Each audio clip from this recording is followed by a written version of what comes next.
Good morning. Today is June the 8th of June. What was Yes, that is Monday, redundant. The 8th of June. Today we are, I'm a little excited. A little is an exaggeration. I'm a lot excited. Because we're at retreat and we're recording this live from the retreat. And so this is exciting. That doesn't make any sense. We get to do this once a year. And so I'm excited about it. So, There's and no I had audience. It's not a live recording. It's just a I'm recording. alive. Okay. And we're recording. So today we're talking about, we're talking about a lot of different things actually. So we'll just get this episode started. You are listening live from the 2026 CGS All Family Retreat. You are listening to the DCP. Which is recorded. Live.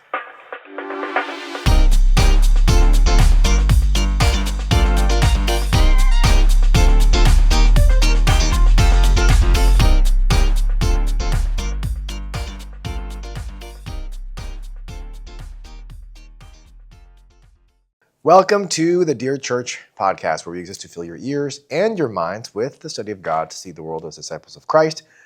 My name is Sam Yang. We have with us Pastor Eugene, and a lot of people are actually joining us today as we record live. And this morning, we do have some cool things going on. Again, we're recording live.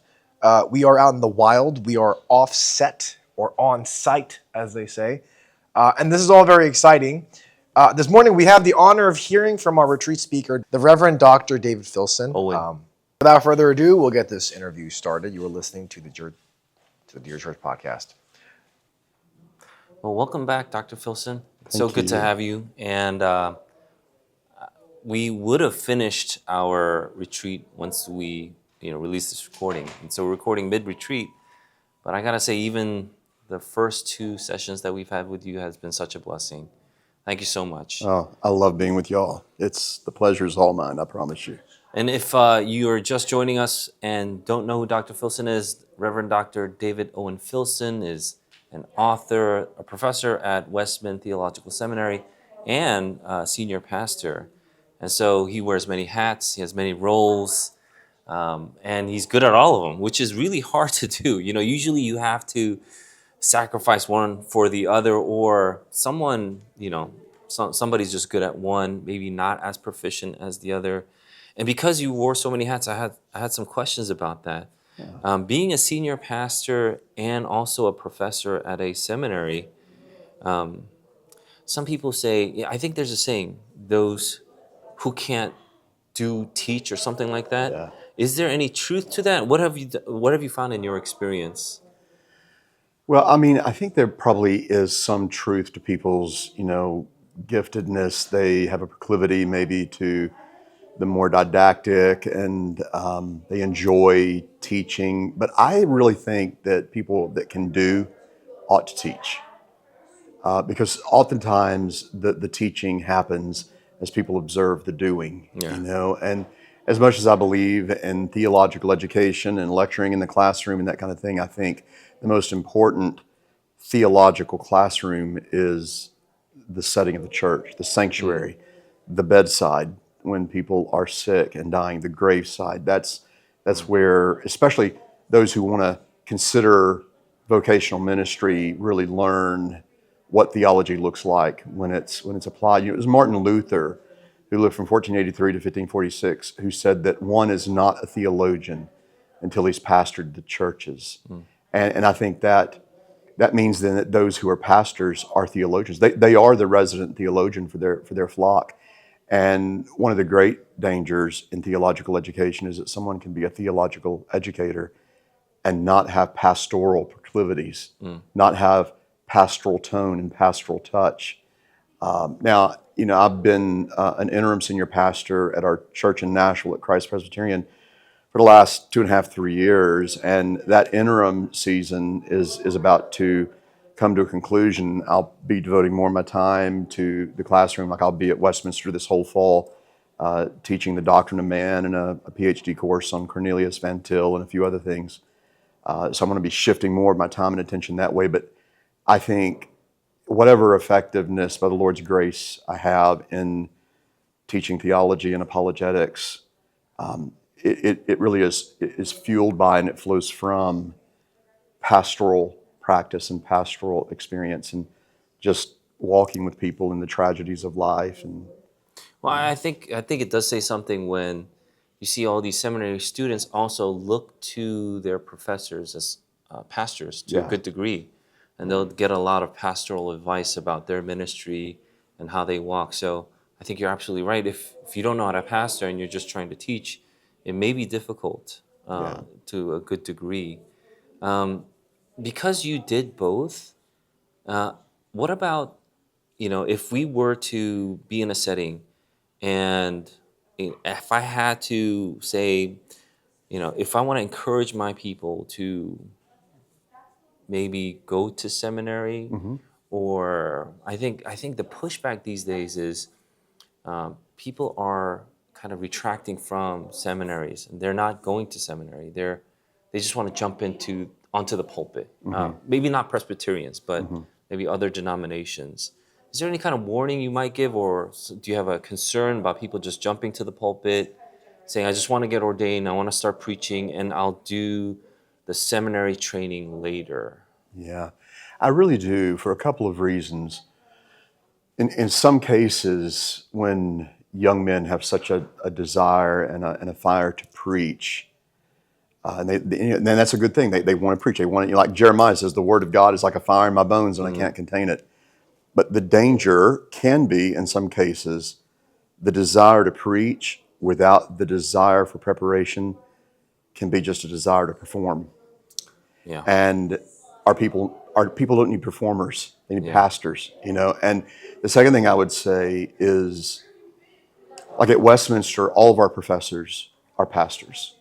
All of them are ordained in Presbyterian denominations, PCA, OPC, ARP, et cetera. And we want our students to be taught by men who are not seeing the theological task, the exegetical task, church history, OT, NT, all of those things, Old Testament, New Testament, all those things, as in any way disparate from everything that goes along with pastoral ministry, not just preaching, but counseling and shepherding and administering the sacraments and administrating in the church. All of that has to come together. I mean, if you think about the fact that oftentimes people get excited about seminary and the desire for ministry because they've read Luther or Calvin or Jonathan Edwards or Augustine or whomever. All of those, writers and theologians that we admire and who inspire us, they were pastors. They were Yeah. they were pastors, every one of them. And so I think it really is a byproduct of the Enlightenment that we have sort of separated the academic theological from the pastoral. Yeah. And we need to see those wedded. I think it's also perhaps a cultural shift or a mindset shift that people have had. I think it's been coming because now, if I want to know something theological, I could just Google it. Now it's just AI. Yeah. Why do I have to get formally trained? It's too Yeah. rigorous. I don't think they'll say it, but it is rigorous training that I could just look it up on AI. If I want to know what's the difference between classical versus presuppositional, I'll say, I wonder what Dr. Filson thinks. I side with Dr. Filson. Tell me about presuppositional Yeah. apologetics. And then I just know, why do I need to have this rigorous training, spend all that money? And there's a little bit of a shift in mindset. I think maybe we're seeing that with the newer generation that's coming up. Have you noticed anything similar? Certainly. Yeah, I've noticed that, and I think it's when access to videos, podcasts, AI, information at the tip of our finger. I mean, in 2 seconds we can have whatever answer we want right on our phones. Yeah. But what happens is it turns into then a commodity. It becomes a commodity absent conformity to Christ at times. And I think the benefit of being under a pastor, being under a session, being discipled as you prepare for ministry, going to seminary, being under godly professors in a seminary brings that conformity to Christ piece to the task of theological learning. I remember years ago, I've chaired the examining committee or the credentials committee for the National Presbytery for many years. And I remember Years ago, I mean, this is before we were even really talking that much about AI. Years ago, we were doing an exam for a young man, and he wanted to be licensed and ordained. And we were asking some pretty basic questions. We hadn't really gotten into the deep weeds yet. He wasn't doing very well, and he got frustrated at one point. He pulled out his phone and he said, "Why do I need to know all this stuff when I can look it up in 4 seconds and have your answer?" And it's true. He could have looked up the answer in 4 seconds, but we paused the exam and said, your people deserve to know that these things matter enough to you that you're going to own them. Yeah. And, I was talking to a guy the other day who was having IT problems with his computer, and he said that the IT team came in, and the first thing they did when they were assessing his issue was something with Wi-Fi, or I don't know what it was, but he said they just looked it up on AI. He said, well, I could have done that myself, And so I think sometimes young men particularly think if they have a gregarious personality, a game show host smile, that's really what it takes. They can look up the answers later. But here's the thing. I remember saying to a young man one time who was taking that approach, like, why do I need to know all this stuff? I said, you wouldn't take your lawnmower to somebody who didn't know anything about small engine repair. Much less would you take your wife or your children to a physician for some major procedure who had the attitude of, well, I can just look it up, or, D = degree. I didn't really pay attention in medical school. You wouldn't think of that, right? Imagine a surgeon saying, "Wait, let me look this up on YouTube first." Yeah, before going exactly. And I said, you're wanting to ask a congregation to trust you behind the pulpit and the sacred table and the font of baptism. They need to know that these things have mattered so much to you, that you have marinated in these things, and they become part of your very DNA. Yeah. And another, it's not just the pedagogical, it's about passion. If I have a passion for these things, I want to own them. I want to know that. Moreover, I want them to own me. Yeah. I want these theological truths that we preach and teach. I want to be owned by them, not just own them. I want to be owned by them. I think our people deserve that. No, absolutely. Absolutely. Because let's say, so I think this is something that I've told young people or younger people in the past. If you just think it's just information, you could just read off a commentary, which is what a lot of younger, newer, seminarians or people who are just training to be pastors, their sermons sound like. It sounds like a commentary. Yeah. But the difference, I think, is exactly what you said. There's no passion. It doesn't own you, meaning you don't have a love or a deep love for the word. Yeah. That means you have a love for something else. That means you want something else outside of the word, and that's why you're doing this. So the example that you gave about the person that was being tested, if he could just look it up in 4 seconds, then my concern would be, what's the flag that would pop up is what's your passion then? Yeah. Is it just to lead people? Is it to have a huge following? Is it to be, an influencer like a lot of these young people? Because as long as I have the information, it's about how I communicate it, right? It's not about me actually loving the things of God or the Word of God or the people of God. It's about me, isn't it? Yeah, it really is. And the thing is, our people will sniff that out eventually.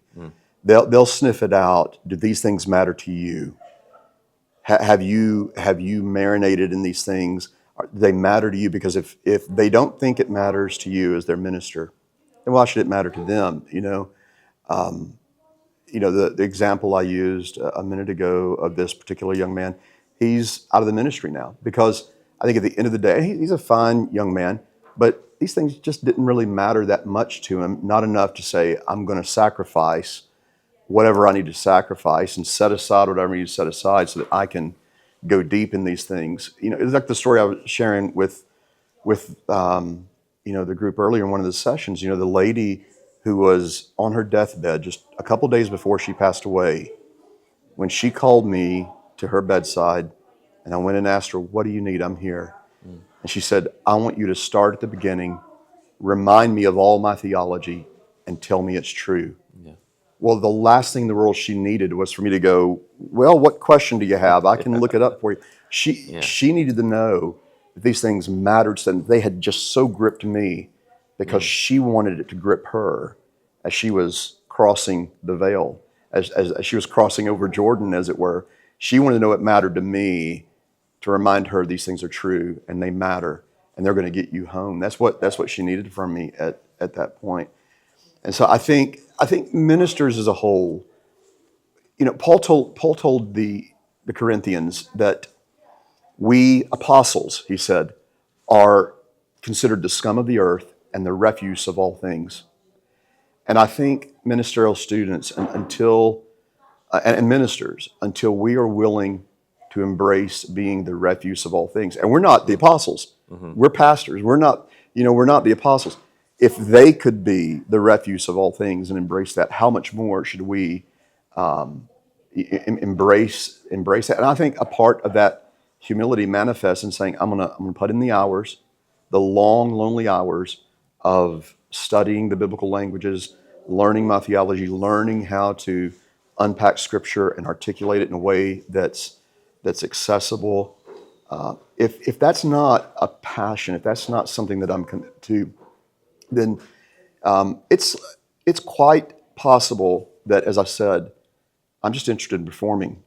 And as I said, the desire to preach without preparation is usually just the desire to perform. And I tell my seminary students all the time, pride will beat you out of the ministry, or the ministry will beat the pride out of you. One of the two. Yeah. Would now, even if you have a passion, you have a love, deep love for the Word, you want to serve the Lord, I think there are so many more temptations today as opposed to perhaps 40 years ago, technologically speaking, because like us, we're in front of cameras, and that kind of changes you. It's different from if I were to have, a pastoral counseling session with somebody one-on-one. And I think a lot of people may think that, maybe that's what pastoring is, just two people in a podcast. I could sit and listen from far away, and then you're kind of removed. So there's always these degrees of removal now with technology. Yeah. And I think that's something perhaps, I wanted to hear your thoughts on that. With every new technological advance, as great as it is, and as much as it can help, continue to spread the gospel across the seas, around the world, to the four corners, yes, but it could also, remove us one more step from fellowship koinonia. It could remove us from actual prayers together with the saints. Why pray together when I could just do it online or something to that effect? Is there a way that you could help us see how we're progressing technologically, or even, with AI coming in, or I guess the church, once the camera turns on and we're doing online services, it might be different, than if the cameras weren't on. Yeah, I'm going to ground it in the doctrine of the Trinity, my response. The Trinity from all eternity has existed in covenant community. We're created imago Dei, in the image of God. And if we're created imago Dei, we are created for covenanted community. And when media, for which we're thankful, the tools that through technological advancement, the tools that we have at our disposal, we're thankful for that. But when the medium gets in the way of meaningful ministry, then we have a problem. And so, I remember a few years ago in COVID, everybody was going online, and there was even this movement to say, well, we're going to take the sacrament virtually. We're going to take the Lord's Supper virtually, and you can click on this icon, and that's the bread, and click on that icon, and that's the wine. And I understand, in that kind of in that situation when we were all trying to figure things out. But even now, I thought, if this happens, and if churches were to embrace this, even during COVID, what are we saying about the physicality of the sacrament?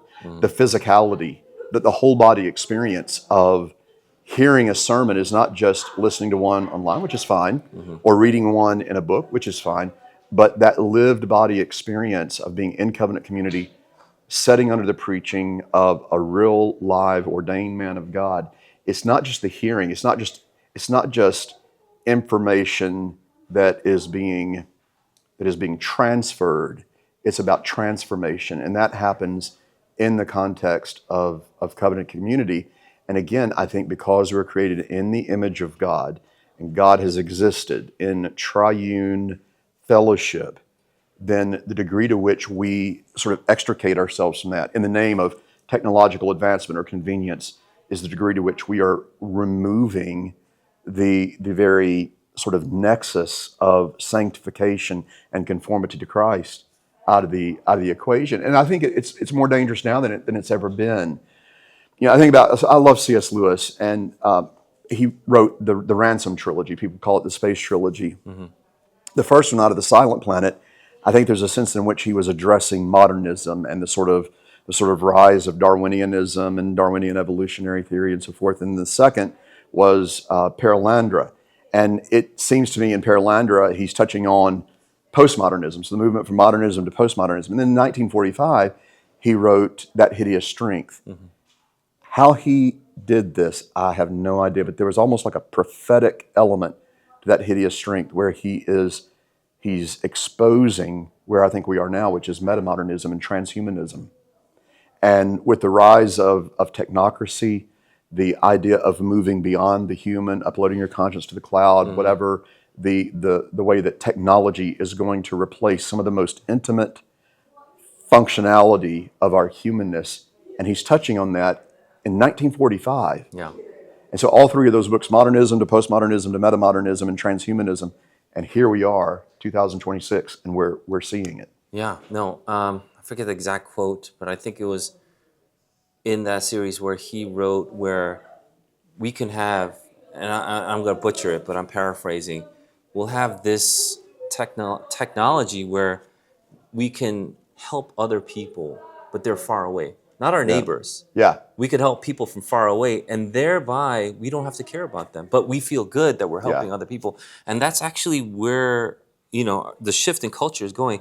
If I give to this nonprofit, or I just want the government to tax me, get it bigger, because if I don't vote for this, do you not care about the poor? We need to help the poor. But you hate the family. Yeah. You hate the sister or brother because of politics or whatever. Mm-hmm. You really care about your neighbor who's like 5,000 miles away. Let me give money. So you continue to remove yourself, but then you're actually not loving your neighbor. Yeah. You're hating everything then. And I think we see that, and that's C.S. Lewis, like you said, 1945. And that's what I think we're seeing that today too. Yeah, and I think that really shows that hideous strength because you have that ideology of we have to progress humanness beyond the human. And so the idea of benefiting humanity becomes this idealized construct that dehumanizes, and in that book, mathematically dehumans the immediate surrounding neighbors. And oftentimes, political, cultural ideologies that seem to be, how would I say it, humanitarian or for the common good, they have become an ideology that turns into a dehumanizing and mathematically dehumaning. Because you think about this, who does Satan hate more than anyone? He hates God more than anyone, but he can't do a damn thing about God, so he does damnable things to the next best thing, which is the image of God in man. And it is dehumanizing in terms of human dignity and human flourishing and so forth, but it also mathematically dehumans, which is what Satan wants. So think, for instance, about issues like the sanctity of life. You can say, well, we're going to make a decision on the issue of abortion because of some, idealized notion of the common good or the good of a particular individual who may, if being born, be born into impoverished circumstances or have, impending health issues or whatnot. And so you idealize this idea. It not only dehumanizes the individuals involved, but it literally mathematically dehumans this world, which is exactly what Satan wants. And so I think that's why when you talk about ideologies and so forth in the name of justice, social justice, I tell people I don't advocate for social justice. I advocate for biblical justice for society. Because if we don't have the transcendent standard of the law of God and the God of that law, we don't have biblical justice for society, then whoever has the money, the microphone, and the military might will define what justice is and what society ought to be. And, after about 150 years of various, forms of Marxisms, every one of them have failed. you see an example of what I'm talking about, because it's ever only produced bloodshed, ruination, impoverishment, dehumanization, and mathematical dehumaning. And so I think we have to say, when we talk about ideologies, we have to say, okay, what is the worldview behind it? Is it a biblically sustainable worldview that is behind this ideal that I'm, ostensibly pursuing? Is there objective biblical morality that is informing what I'm doing? Yeah. But we see the world trending more toward, and if I may, leftism, and biblical, view of the world. Anything that's biblical, let's just take the opposite now. Yeah. That's the way people want to go. Do you think there's, if you look at history, it seems as though it always just has to run its course. We have warnings from prophet after prophet in the Old Testament. We see it in, now, even just like, 80 years ago, we've seen it, where it just needs to go all the way to the end. Is there any way you think that this can stop? Because this dehumaning is happening like right now. I'm sure you've heard of the guy who got euthanized right in front of Tim Hortons. And so, the Canada's MAID program, it's like, oh yeah, he should, he can kill himself or something like that. And like there's no value anymore to the things that have the utmost value in God's eyes. Yeah. Is there a way to stop this? What do you think? What do you think the message the church should be? Yeah. I think a couple of things immediately come to mind. Part of the message is, as the old saying goes, read the end of the book. It's going to stop. Jesus is going to be victor. He is the victor, and he is going to return victoriously, and every tear will be wiped away. Sorrow and sighing will be no more. And so we have to keep that eschatological promise in front of our people, all the time. The other thing I would say is, back to this idea of the Imago Dei, I think with transhumanism and metamodernism among us now, I mean, we're no longer in a postmodern cultural moment. We're just not. When people talk about postmodernism, man, that ship has sailed. Okay, we're in a metamodernist, transhumanist moment now, and I think it'll run its course in various iterations, and then people will be looking for answers. So, what is the answer? If I've tried to evolve beyond the human, and again, this is nothing new. I mean, Friedrich Nietzsche, 1800 to 44. It was Friedrich Nietzsche who said we must transcend the human, which he said is more ape than man, even as it is. He says, I give you the Übermensch, the overman, the superman. We gotta get beyond that. Or 1844 to 1900 rather were his dates. And he was predicting this kind of thing of moving beyond humanness, evolving to something that is, Übermensch, beyond man, other than man. So this has been around for quite a while. And so I think we're going to constantly have to be bringing people back to the mannishness of man, as Francis Schaeffer called it, the mannishness of man, because there's glory in the mannishness of man. Mannishness must matter because God became one. C.S. Lewis says that the grand miracle, right, of the Christian religion, he said, those Christians actually believe God became man. And so our humanness, body and soul, we are psychosomatic wholes. We are spiritual and physical. And the physical and the spiritual matter, and they must matter because God became one of us, right?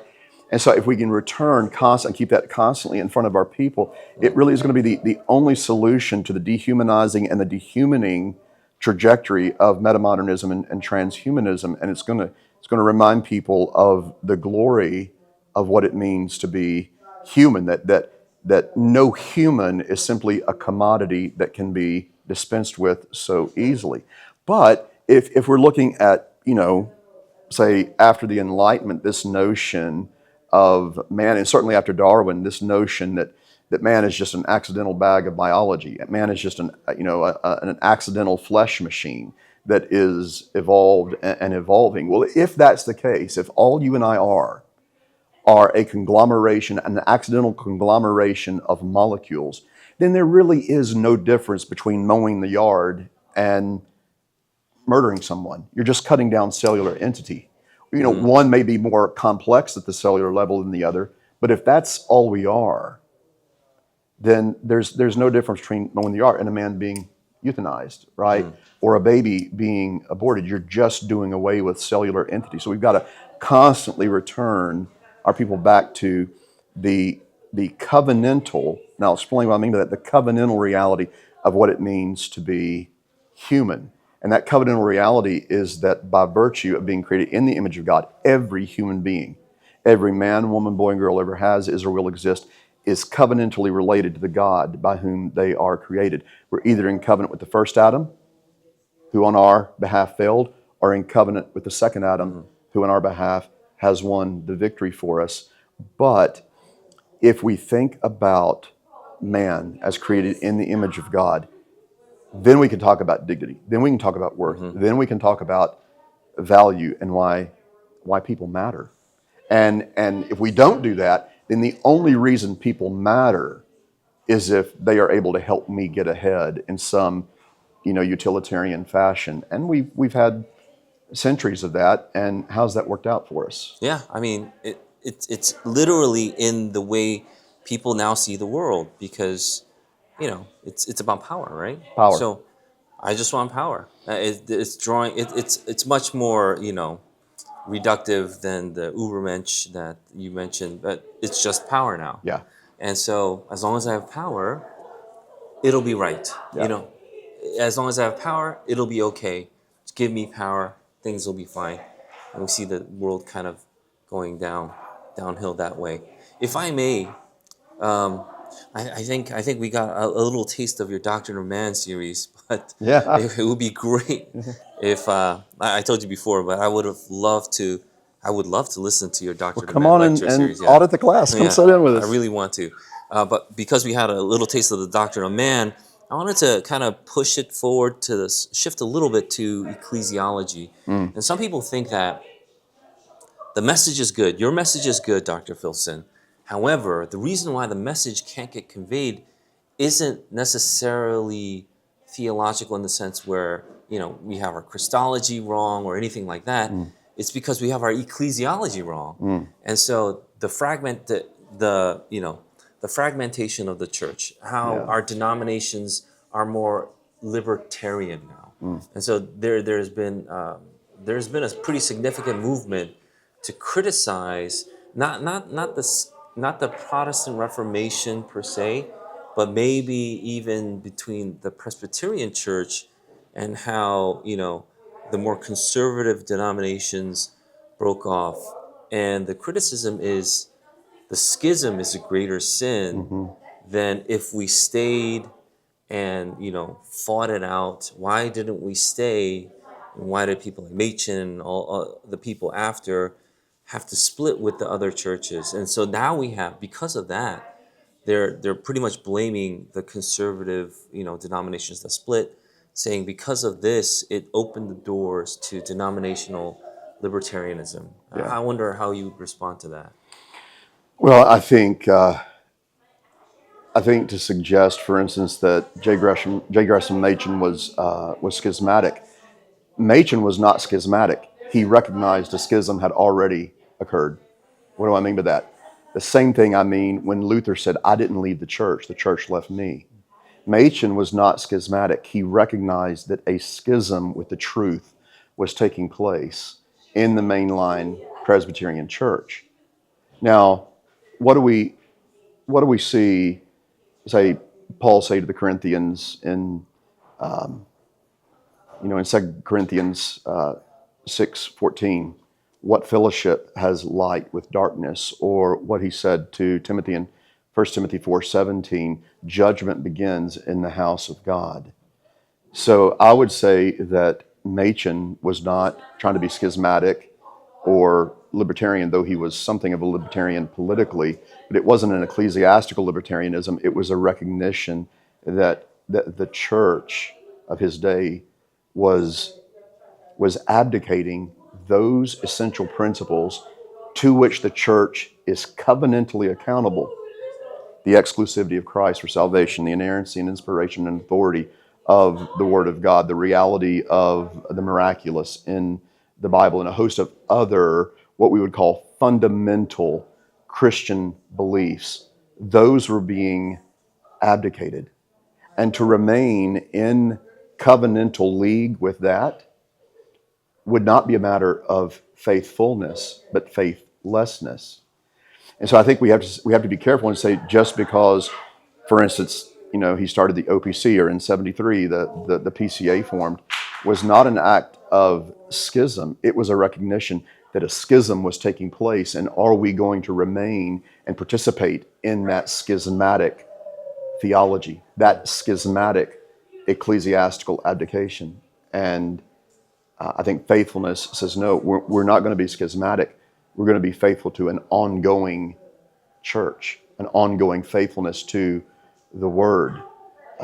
Just because an organization, such as a denomination, exists does not ipso facto make that denomination authoritative. It really has to do with what is the Word saying. I mean, think about this. The Bereans were hearing the Apostle Paul teaching, and they weren't being schismatic when they compared what Paul was teaching to the Scripture, i.e. the Old Testament. They weren't called schismatic. They were called noble for doing that.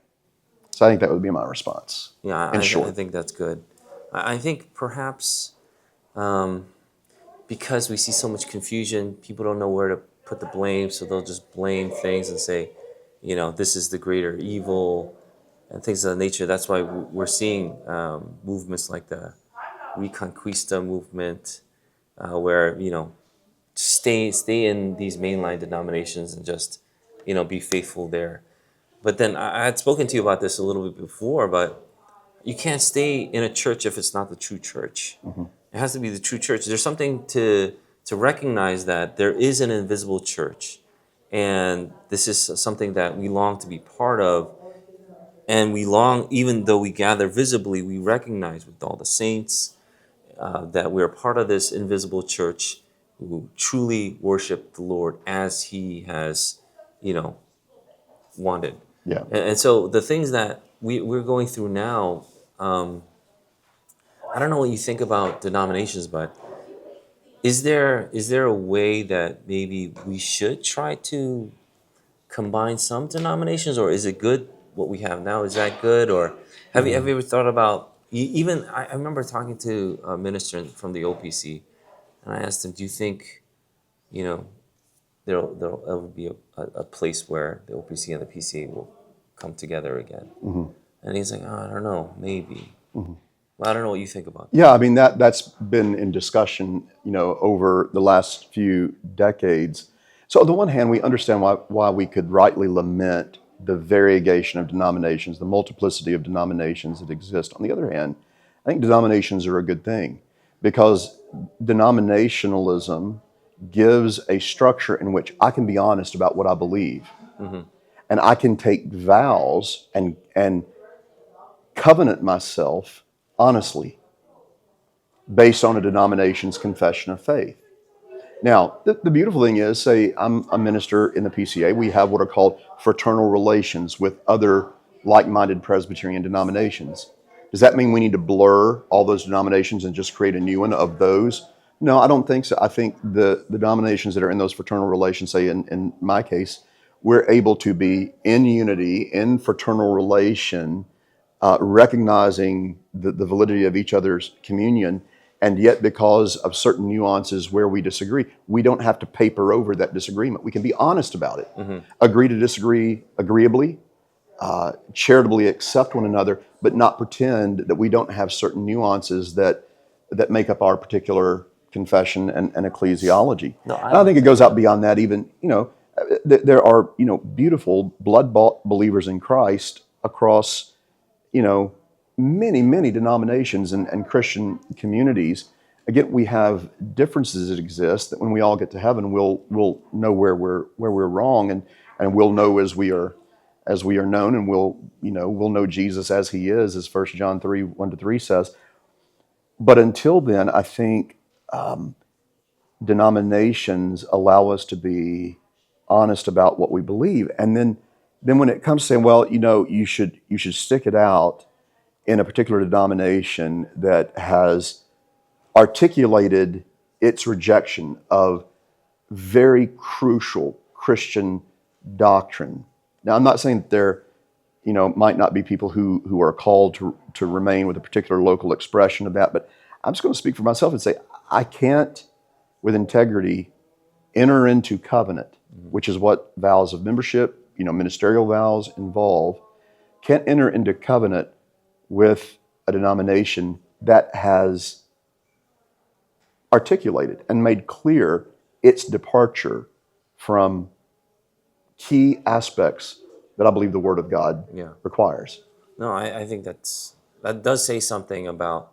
I don't think people know that, we have fraternal bonds with other denominations that are like-minded, agree about, communion and baptism and things like that. I think people will see, let's say, the Roman Catholic Church, and they'll look at the RCC and look how unified they are. But I always tell people that's not true. They just, like you said, you have to paper over some things Yeah. to stay under that RCC umbrella, even though you have all these people who, like sects within the RCC, that don't believe, let's say, even what the Pope might say. Yeah. They won't say that. They'll say, Yeah. this was an ex cathedra or something. Yeah. Right. But then I think that honesty is where we have, I mean, long story short, I think because of that kind of Protestant honesty, we have this great nation, the United States of America. This is a jump, but it's because we are able to debate. Yeah. We're able to have this discussion and still say, you're my brother. Yeah. And I think, like you said, without that honesty, you really are papering over, and then there is no debate. There is no growth then. There's no, let's say, I think this is a key doctrine. There's no correction then. And so I think that was great. The fact that you mentioned that we actually do have fraternal bonds, but we still keep, some distinctives within each denomination. And we can be honest about those distinctions, discuss them, debate them, learn from one another, correct where we might be wrong. But if I'm not honest about those distinctions and nuances, or if I'm in a situation where I can't be honest about those things, then really what unity do we really have? Yeah. That unity is superficial at best. Yeah. If I had more time, I'd probably pick your brain more on the Doctrine of Man, but I think I just have to take your class. Come on, be with us. But Dr. Filson, I just want to thank you so much for thank coming you. again, blessing our church, Oh, and answering some of these questions in our my blessing to podcast. y'all pales in comparison to y'all's blessing to me. I love being with y'all. Thank you once again. Is there any way we can pray for you, or our listeners can pray for you? Yeah, I would say a couple of things. Just pray for me as I get ready for this new semester at Westminster, teaching those courses. And I'm now the general editor with Thomas Nelson for the John Calvin Study Bible. And that's going to be about a 3-year-long project. That's going to be a heavy lift. Wow, And yeah. so would appreciate prayer for that. And honestly, just pray that my love for the person of Jesus would just consume me more and more every day. Amen. I hope that's all our prayers. But Yeah. thank you again, Dr. Filson. So good to be with you. Thank you, Pastor Eugene and Dr. Filson. That was an enlightening and encouraging interview. Let's dive into our current event for the week.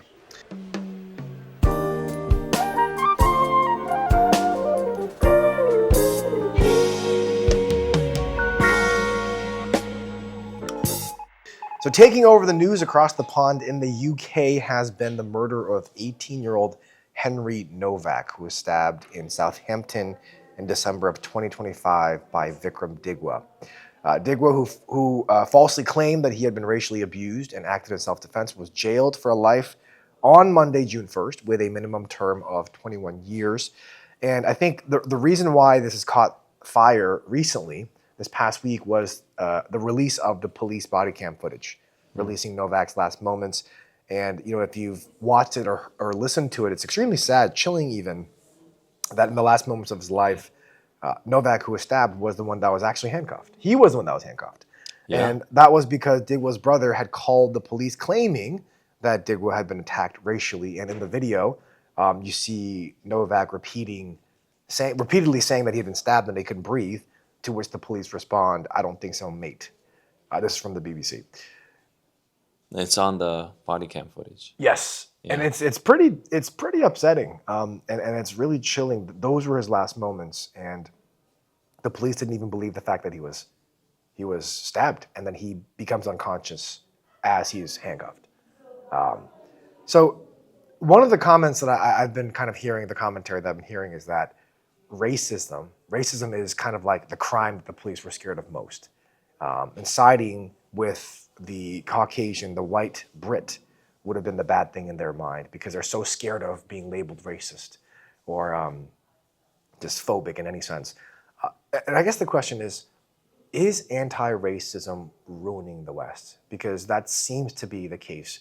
And all the different things that we've been seeing recently in the news seems that anti-racism is, in fact, ruining the West. Is this true? Anti-racism is racism, but It I is. would maybe even contend that it's worse than racism.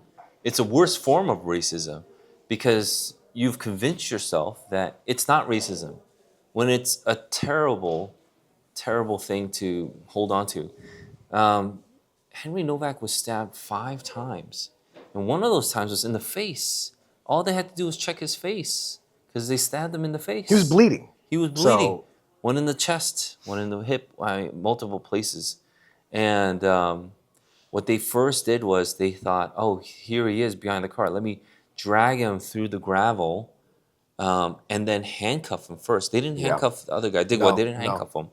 And so they immediately believed, the 999 call. I It's think the that's racism charge. Yeah, they immediately because believe you know that. Yeah. that's our equivalent to 911. But what also happened was Digwa's mother took the Yep. knife Yep. and hid the knife. In her house. Yep. So she has charges against her. In my opinion, they should all go to jail and they should all serve time. These are all terrible things that cannot be normalized. If you wanted, just a civilized society, but it's all turned backwards now. And so there have been protests and marches because this is a prime example. This is if the tables were turned, that would have been Oh, yeah. easily George Oh Floyd. yeah. Oh yeah. Absolutely. Yeah. But obviously, because he's white, the media does not talk about it, which upsets a lot of people. Why can't they just give a moderate amount of coverage for Novak? Not Right. zero. Zero is a Right. little much, Right. And Right. so people are just finding out about this, 3, 4, 5 days later, a week later after the fact, because people have been making such a big deal Yep. on their own on social media sites like X or something like that. And this happened in December, Yeah. so it's been 7 months now. Oh yeah. Yeah. And people didn't know about it. Right. Right. Right. And I think I first heard about it from Elon Musk, who posted it, saying this is wrong. You gotta do something about this. And then we started to see things. To say that because you are of a certain ethnicity or race that we can automatically judge you or discriminate against you, we thought that's racism. But apparently that's okay if you're white. Because Yep. if you're white, you're automatically a colonialist or something to that effect. Or the oppressor. That's wrong. Yep, Yeah. yep. That's not reverse racism. That's just racism, but it's worse because you've been convinced that that's not racism. That this kind of racism is okay.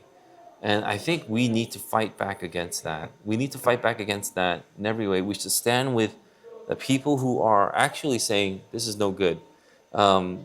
And if it's wrong, we should call a spade a spade. If it's wrong, we'll say it's wrong. If it's not wrong, we'll say it's not wrong. Right. This was wrong. And the fact that there's debate about it is pretty insane. I think people now are more afraid of being PC. They're more afraid of being labeled a racist or Islamophobic or homophobic or whatever phobic it is, that they just jump to certain conclusions without actually taking in the evidence, which is what obviously happened here in this case. People think it's okay to discriminate against a certain group, then it's not okay. Just Right, because right. they are part of that Right. certain, Yeah. skin color group. So that's not okay. And yes, it's not okay even for white people. As much as you hate the white person, it's not okay. Yeah. And especially as a Christian, we should be able to discern well, but we have been duped into thinking that, because maybe we've been convinced that there's some kind of racial history that allows for me to not treat them as fairly as I would, let's say, another racial group. Sure. That's also wrong. But they'll say because of history, because of what has happened. And that history is all messed up. And so if we were to give, let's say, a history of, I don't know, let's just do the quick numbers that I could cite off the top of my head. But, from the transatlantic slave trade, you know how many people came to North America or the United States, North America? People think it's millions, millions and millions of people. The fact is, a little over 400,000 people came. Not millions. The rest went down south, and a lot of people died. And it's not even though that the white people went to Africa and took them. The African nations are the ones that sold it to the transatlantic slave traders. Not only that, if we flip it around, you know how many Europeans were taken slave over the course of the hundreds of years from, I mean, we talked about Barbary Wars, right? Over 1 million. That's the point. Yeah. But no one says jack about the Muslims taking Europeans as slaves during those times, and they were brutal. They were ruthless. Not only did they take European slaves, they took African slaves too, and they were brutal. They were ruthless. But apparently, because they weren't white, we don't talk about it in our history. If you're going to be fair in your historical learning, Yeah. then we should be fair. We should learn about all these things. But because we have gotten our schools and education systems hijacked by these social Marxists and these left-wing ideology adhering, worshiping teachers now, only the white man's apparently they've done the bad things. Right. That's just false, and that's just demonstrably false, historically false. But we've given into it. So because of this kind of false narrative, false history, the facts aren't there. People think that the white man bad. We can just be evil to the white man because they're bad. They were bad. Right. This is just, and even so, that's false. But even if they were, the people now aren't doing that. You judge the person for what they're doing now, not what somehow they're connected through, different lineages 500 years ago. Then we're going to judge them for what happened then. That thing is so insane to me. It's so insane. I think I saw a recent post by an Ethiopian who said that of all the African nations, Ethiopia has never been colonized, but it is one of the poorest nations in Africa. Let's look at, I don't know, Thailand, or even Singapore, places that have been colonized by Spain. Their GDP is higher than even other first world countries because GDP per capita. It's not because they were colonized. Maybe they were colonized, but the point is they don't keep on looking to the past saying, oh, we were colonized, I'm just going to be angry. They decided to move forward. Look at Korea, South Korea, great example, right? Colonized by Japan, moved forward, and now one of the richest nations in the world, right? And so what if all we did was gripe about Japan all day and night, couldn't move forward for generation after generation after generation? We wouldn't be a first world nation. There's no way. There's no way. If you don't move forward and you continue to get stuck on the past and you demand reparations, which cannot be measured, and I think we've talked about it in the past, I won't get into it, you have this kind of deterioration of not just morality, but just basic understanding of fairness and justice. That's what we're seeing in the West. And I think Novak is one of those like peaks that we see that kind of stand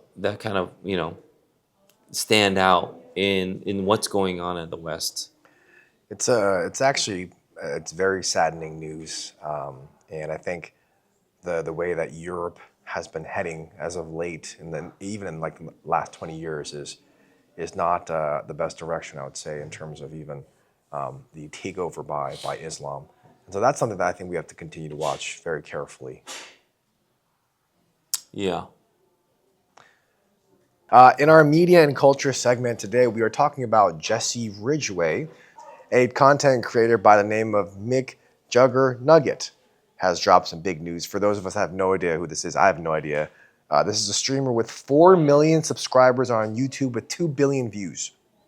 On June 3rd, Ridgway posted this on his X account. And I'll read this for us. It's a little bit lengthy, but I thought we might want to get the entire context of the situation. This is what he posted on June 3rd. This week, my wife and I made the very difficult decision to terminate the pregnancy due to trisomy 21. The choice was not made lightly. We really appreciate all of the personal stories that you guys shared with us, especially the unconditional support we received from fans with no matter what we decided. I know some of you may be very disappointed to hear this news. We are devastated. This has been extremely traumatic for both of us, especially Ashley. She underwent the procedure earlier this week and is on the mend. Thankfully, everything went smoothly, but emotionally we are drained. Trisomy 21, also known as Down syndrome, is caused by an extra chromosome. It is caused by an error in cell division, like a glitch. The odds of the baby having it is 1 in 1,000. When I first confronted this news, I was shocked but optimistic. If they're a little slow intellectually, then we'll make it work. I signed on to be a parent, come what may, but I just didn't fully understand what Down syndrome entailed. And then he kind of goes into a little bit about the details of Down syndrome. And then he says, I didn't realize just how rough it is for the child, let alone the family. More often than not, they would be fully dependent on others for the rest of their life. The miscarriage risk is also close to 50%, which made matters worse. They may never see the light of day, and it puts Ashley further at risk. We spoke with doctors, friends and family, and genetic counselors and learned that up to 90% of women terminate their pregnancy after learning the baby has trisomy 21. This was way higher than I expected. I thought it would be lower, given that I hear so many say they kept or would keep the baby. I believe that's because most terminations happen privately. It feels shameful, a lot of judgment being cast. You never think you'd be in this type of situation until it happens to you and then things change. To all my fans who've weighed in on this topic, who have autism, Down syndrome, or any other conditions, we appreciate you. You matter a lot and we're glad you're here. I commend you and your families for having the strength and courage to push forward. As for us, we made a difficult decision that we believe in the long run will be beneficial for our family. Thankfully, we had a choice. It will take a little time to move on, but we are excited to try again in the future and hopefully have a better outcome. Love you guys and thank you for understanding. So, this has resulted in a heated feud online to the point that it became viral. There have been responses supporting the decision, condemning the decision, and everything in between. So much so that Ridgway actually responded in a tweet a couple days later. I wanted to bring up some of the interesting responses that I saw, if that's okay. A lot of them were not your business or not my business.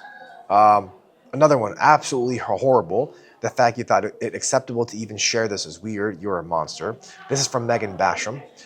Imagine the message you are sending right now to every person with Down syndrome around the world. You are telling them that their lives are not worth living. You are telling them that if their existence is an inconvenience for someone else, that person should have the right to kill them. This is a horrific post, and I hope you come to see that someday soon. Ian Miles Chong tweeted, this was the right call. It shouldn't even be controversial. Common practice in Iceland. So this is obviously a very surprisingly divided issue. I did not think that it would be this divided. But that's kind of the culture that we're in now in the Western world.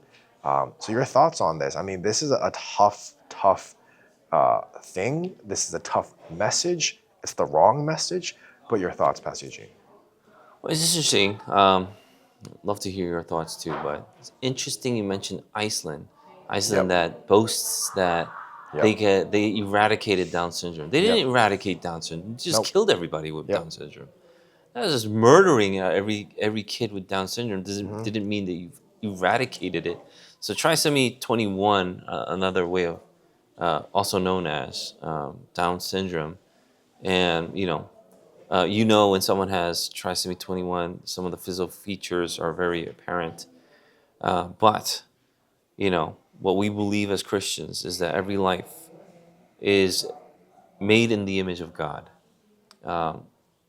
Even those, or shall I say especially those with trisomy 21, the amount of joy, the invaluable worth every life has. And yes, especially babies with trisomy 21 is incomprehensible because they are made in the image of God and God cannot be measured. And so this is how we view life as a Christian. To say the fact that he said that, while we respect those that decided to push forward, we will decide to terminate the pregnancy or whatever it was. And saying, I'm going to murder my baby. I respect those that didn't murder their babies, but I'm going to murder mine. And, thank you for respecting my decision. I can't help but to think that any parent with a baby that has Down syndrome couldn't help but to think that you would look at my baby Yep. and you wouldn't think that baby's worth living then. Because to you, it wasn't worth living. To you, they said things like, it's better for this person. You know who says that? Psycho mass murderers say that. It was better for this person to die. Yep. So I'm going to be a serial killer to these people. And so that's who says stuff like that. So they adopt this language and these euphemisms to make it sound like it's okay, but it's the same things that mass murderers use or serial killers use. I hope people recognize that this is murder. And yeah, of course they got a huge blowback from a good portion of the internet, and now they're like doing interviews on TMZ and other places to get a little bit of, I don't know, empathy. Please feel sorry for me. Look how mean these people are to me. The thing that is really bothersome is they're very proud of this. Not only did they announce it on their social media, but even in the responses that he has made on X, he's very proud of it. And I don't understand why he's confused about the backlash. He seems to once be... he found out his baby had trisomy 21, he said, it's not a baby. I'm going to terminate the pregnancy. But if you've been following him, he actually had pictures of the ultrasound saying, here's my baby, my baby, what's his last name? Whatever it was. So Ridgway or Ridgway. So he's like, baby Ridgway. So, then it's a baby. Yep. And then all of a sudden when it's inconvenient, not a baby anymore. So you continue to try to make it okay with the usage of euphemisms, but that's exactly what it is. A euphemism is trying to make something that is evil sound okay or even good. Yeah. And so this is good for me. This is good.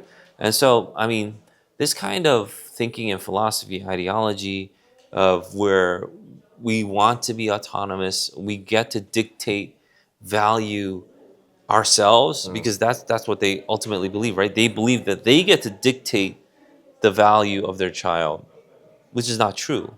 That's what Christians do not believe that. Christians do not believe that because we believe that we have been dictated value from the living God.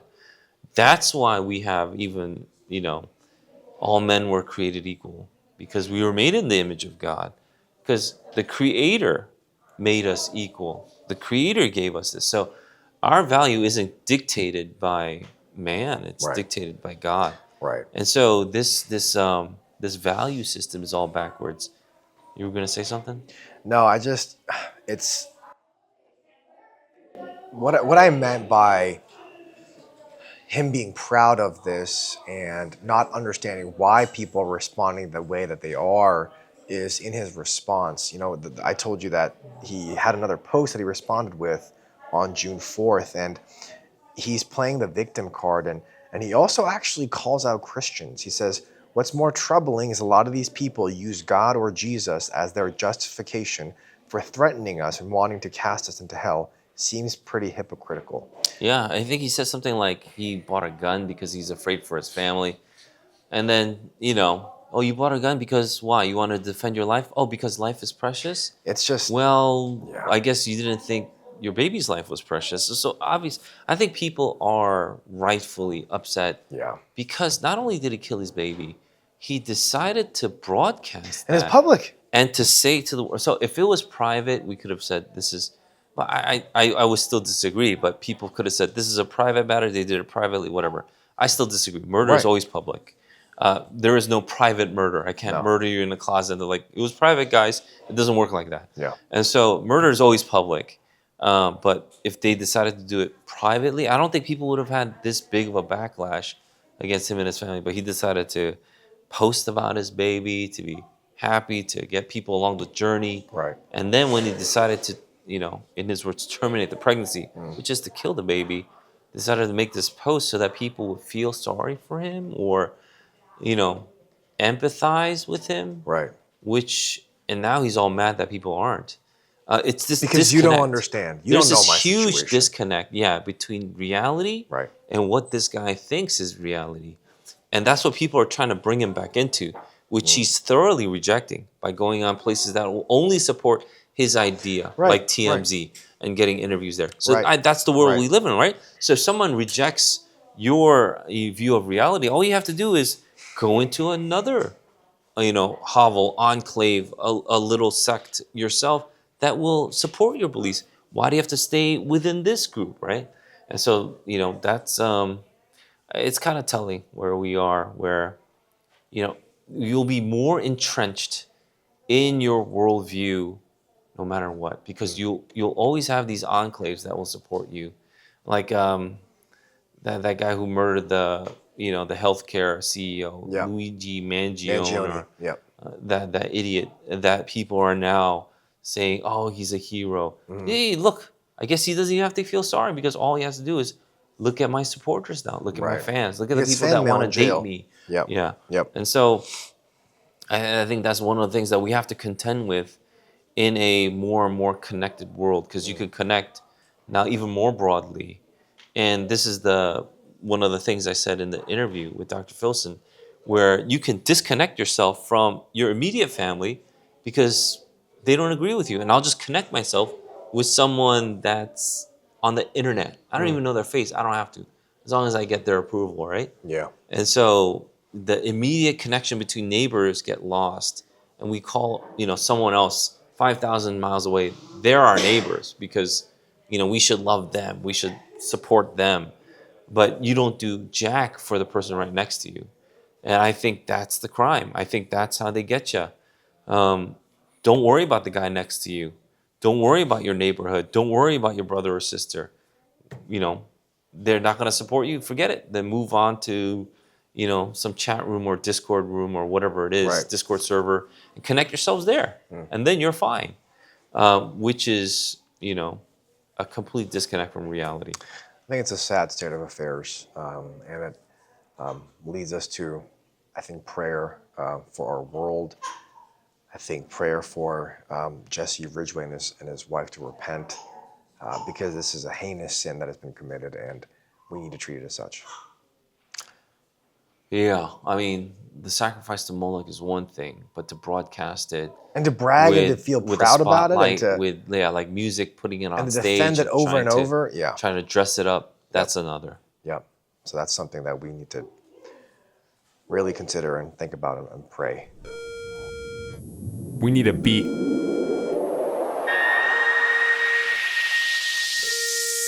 What you got in the bag? What you got in the bag? What you got in the bag? The Q&A for this morning is, where does Christian liberty start and end? Because I think whenever people ask certain questions, they just think, oh, that's just Christian liberty, right? Sports betting, oh, liberty. Fantasy basketball, oh, liberty, whatever it is. But where is the line, though? Because there has to be a line, right, between sin and Christian liberty. How do we draw that line, especially in certain quote-unquote gray areas? How can we do that? Well, I think there's a lot of ways we could answer this, but one way to look at it is freedom from and freedom to. That's a very basic one. And the second way is standard. By what standard do we measure liberty? And so let's take it the first way. Freedom from what and freedom to do what? Okay. Those are things that we should always be thinking about. So if you're like, do I have the freedom to smoke? What is that a freedom from, right? And Okay. so those are things that we could continue to think about. Is it freedom from a healthy body? Is that what you want? Right. And so what is it that you really want? So Stress. in the end, Freedom from cortisol stress. levels are up, and so you want freedom from stress. So you think smoking a pack of cigarettes a day is Smoking good. lowers cortisol? I don't think so, but some Okay. people think it's de-stressing. I see. Well, I think a good night's rest and not stressing about life and worshiping God, that'll lower your cortisol. That will. The good night of rest is the hardest one, though. The 8 hours is impossible for some, but Do you think that's a realistic goal? yeah, I Okay, think you should okay. you should go for it. I mean, not when your baby's like 1 or 2. Right. And maybe once Nathan gets older for you, you can start sleeping. Sleep 8. Yeah. And then, the standard I think is very key. Like, where do we, what are we moving toward? If Right. there is a standard, you're moving toward the standard. What are you moving toward? So when you do whatever it is, you pop in as in, what's the standard that you're going toward? And, I don't know if Zin's really that harmless, to be honest. You're popping so much nicotine. Nicotine is such a highly addictive substance, right. and it does mess with your brain. Maybe every once in a while it's okay, and you should obviously consult your healthcare provider for information on this. Maybe every once in a while nicotine might have some slight benefits, but not something that is exclusive to nicotine, So I've read that you can, take some nicotine if you have a cold and it'll help you relieve your cold. Yeah, but at what costs, Yeah. And so those are things that we should measure, Right. And so if you're talking about Christian liberty, isn't it ultimately so that I could worship God to the utmost? And if you're doing things so that you can worship God to the utmost, that's a great thing to think about. Okay. But if you're like, can I do this? Can I get away with this? Those are not really the mindsets that Christians, or the mindset that Christians should have. Right. It should be freedom from, freedom to. Standard. What is the standard that I'm going for? And so I hope that people can see that if you're thinking that, this is a good thing because of this, and then you see all the cons that trail behind it, then it's easy for me to reconsider. Does that make sense? Yeah. It's easy for me to reconsider because I have a standard that I want to go to. I'll give you an example. I was counseling somebody before, and we were talking about cars and video games, but they're love kind of both. similar. Yeah, I love both. And this person is married, didn't want to give up their car. They have a nice car, and I told them about my What car was it? my car. No, It was a Lamborghini. no way. Okay, so if you're not going to believe me, what's the point of asking? I just wanted to identify who this person was. So I did have a nicer car, Okay. and then upkeep was a lot. If you have a nice car, you know that you can't just get all seasons. You got to get winter and summer. You got to rotate, and rotate is rough. So might as well just buy wheels. It's just a lot of money. Okay? I didn't know you had to do any of that, actually. Yeah, I mean you'll do all that. Not that. That's just tire maintenance. Yeah. And that'll cost you in the thousands and thousands every few years minimum. And so if those are things that people, because they have something greater they want to attain, they will let go of, right? Unless the car is the highest good. If the car is the highest good, then you're single, you want to get this, you'll do it. But let's say you need to make a budget. You have a kid on the way. You have to pay mortgage. Then that's not a thought to you now, is it? Nope. So if it was, then you would have to start to let go, because the cons that trail it are going to start piling up. Same thing with video games and stuff. I used to be a huge gamer, especially FPSs, and I used to First-person love shooter. it. Yeah, I used to love them, and I used to be pretty decent at them. But then up until I got married, just got busy, and it just kind of phased it out. Not that my wife didn't say you can't stop playing. It just naturally phased out. But let's say you want to still play. You still want to keep your LAN group or whatever it is. You want to keep on playing Overwatch or whatever the game is of Valorant, the day. Valorant. I don't know, what's the other one? League of Legends. The one where you build stuff. What? What? Fortnite. Yeah. Roblox. Actually, don't go on Roblox. Minesweeper. That's your favorite, right? Minesweeper is No, one of the Minecraft. That's it. Minesweeper is a free game that you get on Windows 97. Windows 97. Is that the last time you used Windows? I'm pretty sure it's on every Windows. Yeah, that's true. But yeah, and so those are things that you kind of start measuring. yeah, So it's not that you don't have freedom to do these things, but you have freedom to do the greater things. That's what you really want to go for. But if you continue to do this, perhaps you'll get, ensnared by the things that you shouldn't have been ensnared by. And those things that you should have been free from will keep you from doing the things that you really want to do. Right. So when it comes to Christian liberty, I would think that make sure that you keep the standard in mind when you do things. And perhaps then it'll naturally go away. And if it doesn't naturally go away, then you realize you're addicted, Maybe it's time for some serious prayer and fasting. But again, I'm not saying having nice cars are bad. You should have a nice car if you can. I'm not saying video games are bad. I love video games. But if you have time, play. If you don't have time, don't play. I don't think video games are the standard, right? Yeah. And so those are things that we can think about. Thank you for that, Pastor Eugene. I think that's really helpful because I think oftentimes we just kind of label everything as Christian liberty and without really thinking about the purpose of anything. It's to glorify God and enjoy Him forever. And so if your activity or your whatever is not causing you to do that to the best of your ability, then perhaps it's a time for us to revisit the drawing board, as they say. I've been really into idioms lately. My favorite being, You can't have your cake. and eat it too. No, that's your favorite. Also, if you've made Something a second grader knows. if by the you've way. made Yeah. your bed, you better sleep in it. No, Yeah, that's what it is. not you better. There's no better. You gotta sleep in it. If you made your bed, go sleep in it, man. Okay. That's the idiom, I think. Or it's raining cats and dogs. I don't really get that one. With that, thank you, Pastor Eugene. And we thank you for listening to this episode of the Dear Church podcast.